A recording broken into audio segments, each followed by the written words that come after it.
মেঘদূত গঙ্গোপাধ্যায়, পরিবেশনায় শ্রী দুর্গাদাস গোপাল, আলোক ধর্মী রূপসজ্জা মালক্ষী সাধক,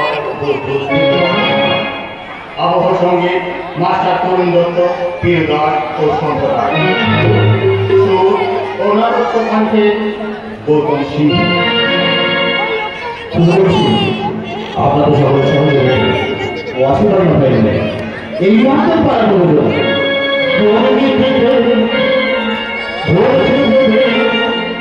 মানুষের এক সমাজে সবার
জামাই মনে করবেন না বাবা, তুমিও আমার জন্য বিচলিত হবে না বাবা, কারণ আমি আমার পাপের প্রায়শ্চিত্ত আজ আমি নিজেই করব। দাঁড়াও দাঁড়াও মঞ্জুরি। তুমি? হ্যাঁ বাবা, লাবণ্য আমার জীবন থেকে হারিয়ে গেছে, কিন্তু তবু আমার হৃদয়টা তো পাথর হয়ে যায়নি। আমি যদি মঞ্জুরিকে স্ত্রী হিসেবে স্বীকৃতি দিই, তাতে যদি মঞ্জুরি বেঁচে থাকে, তাতে যদি মঞ্জুরির গর্ভে সন্তান বেঁচে থাকে, তাহলে এই মুহূর্তে আমি মঞ্জুরিকে আমার স্ত্রী হিসেবে স্বীকৃতি দিয়ে তোমার এই দয়ার কথা আমি চিরদিন মনে রাখবো বাবা। আশীর্বাদ করি তুমি বড় হও, অনেক বড় হও বাবা। জামাইবাবু, আপনি যেমন আপনার পায়ে আজ আমাকে ঠাঁই দিলেন, আমিও তেমনি রাহুলকে আজ আমার করে তুললাম। আজ থেকে রাহুল আমার সন্তান, আর আমি রাহুলের ছোট